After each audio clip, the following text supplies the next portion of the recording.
Dando um giro agora, professor, né, é inevitável que a gente vá por os tarifaços, né, a gente vai tarifar o nosso papo agora. A China prometeu manter retaliações, perdão, após o tarifaço do Trump, que já margeia 104%, e me parece que nessa queda de braço aí, ela não tem margem para recuo, né? O Trump que sinalizou vários recuos ao longo das suas mais translocadas declarações desde a posse do seu segundo mandato. Ele até admitiu, né, que se o tarifaço não andar bem com relação aos outros países, ele é capaz de ir baixando a pressão. Inclusive, foi sugerido para ele aí um stand-by de 90 dias, e ele admite até essa possibilidade, exceto para com a China. Então, ali um braço vai ficar em pé, o outro vai cair. Como é que a gente pode interpretar os efeitos colaterais e essa relação? E os Estados Unidos têm fôlego para ficar nesse vamos que vamos aí, professor? Olha, Sumo, essa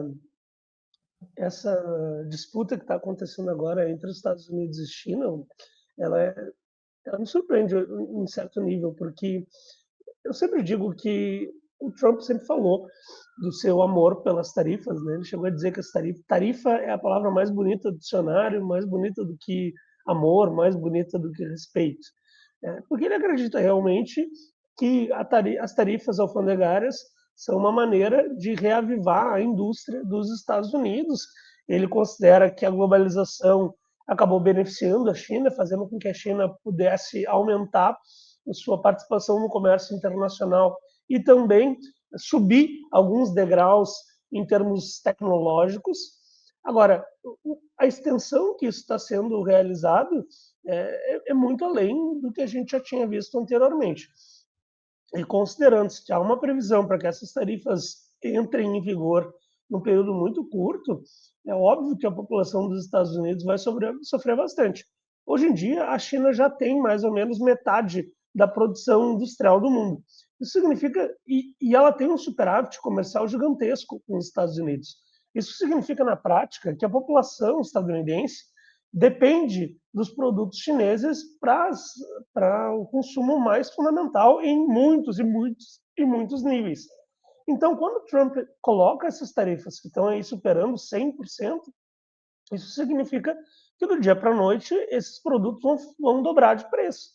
E como são muitos produtos, são muitas mercadorias, e várias vezes são insumos industriais fundamentais, isso vai ter um impacto gigantesco na inflação dos Estados Unidos. Então, realmente, é difícil tentar entender o que o Trump está pensando colocando tarifas tão significativas. Sempre se diz, e eu mesmo argumento, até nos vídeos do meu canal, que o Trump usa isso como estratégia. Né? Naquele livro dele, Art of the Deal, ele argumenta Uhum. que essa é uma estratégia negocional dele. Né? Ele faz ameaças muito contundentes e para forçar o interlocutor à mesa de negociações e buscar algum tipo de acordo, algum tipo de compromisso. Mas está muito claro que a China não vai fazer isso. A China não vai se dobrar, não vai aceitar esse tipo de chantagem dos Estados Unidos. Ela vai pagar para ver, mesmo ciente de que as consequências vão ser ruins para todo mundo no curto prazo. Tá? Eu tenho recebido bastante essa pergunta também. Quem que vai ganhar com isso no curto prazo? No curto prazo, todo mundo vai perder. Não tenho a menor Uhum. dúvida disso. A economia chinesa depende muito das exportações e também para os Estados Unidos. Não é uma dependência absurda, mas ela depende Uhum. também do mercado estadunidense. Então, no curto prazo, todo mundo vai sofrer. Agora, em médio e longo prazo, aí me parece que a China tem mais condições, tem mais resiliência para superar esse processo do que tem os Estados Unidos. Bom, com base nisso, até na questão de medição de força, é, o Economist publicou que o Brasil poderia se lograr, né, como vencedor nessa relação com os Estados Unidos. Em que passo o Brasil pode ser, entre aspas, vencedor dessa também medição de forças? É no fortalecimento de BRICS? É na parceria com a China? Por onde é que passa essa eventual e possível vitória do Brasil nesse momento que, né, são apostas dobradas aí vinda do Donald Trump, professor? Então, eu também costumo dizer que esses cenários de de tensão global e de disputa hegemônica entre países, quando a gente tem um país que está em ascensão e um país que está em decadente, uma grande potência, são cenários favoráveis para o Brasil. Porque o Brasil é um país que é periférico nas relações internacionais, mas é um país importante nas relações internacionais também. Então, momentos assim são muito propícios para que a gente barganhe com as grandes potências, aquela que está em ascensão e a que está em decadência, para ver quem que tem mais a nos oferecer. E eu sempre trago um exemplo que aconteceu lá atrás, na era Vargas, no contexto de Segunda Guerra Mundial, quando o presidente dos Estados Unidos, Roosevelt, queria que a gente entrasse na guerra ao lado dos estadunidenses, e o Vargas ele sambou em cima dessa perspectiva e só aceitou entrar na guerra quando os Estados Unidos concordaram em financiar a Companhia Siderúrgica Nacional. Me parece que é isso que o Brasil tem que fazer nesse momento. Então, bom, recentemente a gente discutiu a possibilidade de o Brasil entrar na iniciativa da Rota da Seda da China. O governo brasileiro acabou optando por não entrar também para não desagradar os Estados Unidos. E agora tomou essa tarifa. Algumas pessoas estão até dizendo, não, mas o Brasil tomou uma tarifa baixa. Mas o Brasil tomou uma tarifa baixa porque o cálculo que o Donald Trump teve para escolher quais tarifas colocar foi o seguinte: os países que têm déficit comercial com os Estados Unidos, sejam eles quais forem, seja qual for o tamanho do déficit, todos eles tomaram uma tarifa de 10%. Por isso que o Brasil tomou a mesma tarifa da Argentina e de outros países. E aí os países que têm superávit com os Estados Unidos, eles acabaram tomando uma tarifa maior. Então, diante disso, me parece que o Brasil tem que tentar sim se aproximar da China, não fazendo uma aliança incondicional, porque eu acho que o Brasil é grande demais para se aliar de maneira incondicional com qualquer país do mundo, mas tem que sim buscar alternativas. E, em algumas medidas, o Brasil pode se aproveitar disso. O principal exemplo é, sem dúvida, o agro. Os produtos que a gente exporta para a China no agro, que são sobretudo soja e milho, são também produtos que os Estados Unidos exportam para a China. E o agro nos Estados Unidos está muito preocupado e está temendo que o Brasil se aproveite desse cenário. Isso já aconteceu em outros momentos. Vou dar um exemplo aqui, no caso do arroz para o México. Diante dessas tensões comerciais, lá no primeiro mandato do Trump, os Estados Unidos acabaram reduzindo as exportações de arroz para o México e depois o Brasil acabou se aproveitando disso e hoje em dia segue exportando. Então, toda vez que tu tem essas tensões comerciais que de alguma forma bloqueiam o comércio, tu abre uma possibilidade para que um terceiro se aproveite disso. E o Brasil pode ser esse terceiro em determinados mercados. Uhum. Enquanto a gente falava aqui, eu recuperei um vídeo, né? Só para a gente entender também o tamanho dessa. A palavra de ordem sempre é narrativa, eu já tenho uma implicância com ela, eu acho que ela foi desnutrida, né?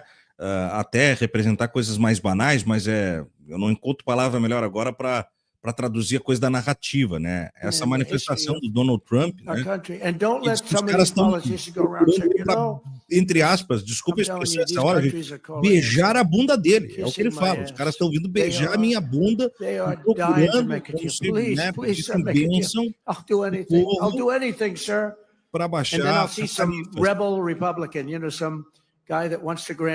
Isso de alguma maneira, reforçar a narrativa, usa a palavra, né, para continuar implicando nessa iniciativa, ou você acha que realmente vai ter um momento em que os países vão pedir desafogo para o Donald Trump e aí ele faz o gol de placa com essa medida? Porque até ontem, com o mercado em queda, com a bolsa em queda e tal, ele cogitava, inclusive, enfim, desabastecer um pouco essa sua pressão, especialmente nos países mais estratégicos. É narrativa ou não? Sim, com certeza é narrativa, né? Ele realmente acha que está se comportando como um empresário ainda, sabe? Uma vez, Uhum. há muito tempo, quando eu ainda estava na faculdade, um professor meu, Paulo Vicentini, ele fez um comentário que eu achei muito perspicaz, analisando presidentes que são militares. Ele disse que muitas vezes presidentes militares, sobretudo quando estão ainda assumindo o mandato, eles têm uma dificuldade muito grande porque eles acham que eles ainda estão nas casernas. Então, que a população vai aceitar as ordens deles da mesma forma que os soldados. Então, eles acham que dar uma ordem como fazer reforma agrária é algo simples. Ele dá lá, dá ordem e os soldados vão lá e fazem a reforma agrária. Não é assim, né? A sociedade é muito mais complexa e não tende a acatar quando seus interesses estão em conflito. E me parece que, nesse momento, o Trump está fazendo analogamente um comportamento de empresário. Como é que funcionava Uhum. antes? Ele era um sujeito multimilionário, ele lidava com uma série de fornecedores, e é óbvio que ele era a pessoa que tinha mais poder nesse cenário. Então, de repente, né, ele ia lá no Thiago Suman, que fornecia alguma coisa que ele precisava, e dizia: não, Thiago, agora eu quero pagar metade do preço do que tu está me oferecendo. Como tu dependia dele, tu acabava aceitando, não, talvez não Claro. 50%, mas algum tipo de negociação, de barganha, porque tu estava numa posição mais fragilizada, era tu quem dependia dele. Agora, nesse caso, já é completamente diferente, os Estados Unidos já não estão nessa mesma posição. Óbvio que em relação a alguns países, sim, tem países que são muito vulneráveis, um dos casos mais claros disso é o Vietnã. O Vietnã é um país que recebeu talvez as maiores taxas dos Estados Unidos, mas isso por um motivo bem simples. O Vietnã, nos últimos anos, ele tem se industrializado e ele se tornou um polo exportador de mercadorias para os Estados Unidos, sobretudo em setor de indústria têxtil, calçados. O caso da Nike, por exemplo, é dos mais significativos. A Nike agora ela saiu da China nos últimos anos e foi para o Vietnã, também sabendo que a mão de obra no Vietnã é mais barata, e exporta os tênis delas para os Estados Unidos. Só que o Vietnã é um país vulnerável. O Vietnã tem um déficit, um superávit grande com os Estados Unidos, também porque o Vietnã é um país muito pobre. Uhum. O Vietnã não tem muito como comprar muito mais dos Estados Unidos. Então, ele realmente está entre a cruz e a espada. Agora, outros países, como é o caso da China, não estão nessa posição vulnerável. Uhum. Então, é muito improvável que esse tipo de medida vá surtir efeito. E eu acho que tanto é essa estratégia que recentemente o filho do Donald Trump chegou a dizer: eu cansei de ver empresários tendo que se dobrar às exigências do meu pai. Então, eles realmente acreditam que é isso que vai acontecer, que vai funcionar, mas eu tenho muitas desconfianças de que essa estratégia tem alguma possibilidade de lograr êxito. É importante até registrar, né? Quando eu dizia que a China anuncia que vai tarifar também os Estados Unidos em elevada margem, não é uma bravata, não é uma promessa, já é oficial, né? Em resposta aos 104%, o Ministério das Finanças chinesa anunciou nesta quarta-feira a imposição de tarifas adicionais de 84% sobre os produtos importados dos Estados Unidos, né? Como eu disse, não chega aos 104% proposto pelos Estados Unidos, mas aumenta para 84% e vai ali fazendo essa medição de temperatura.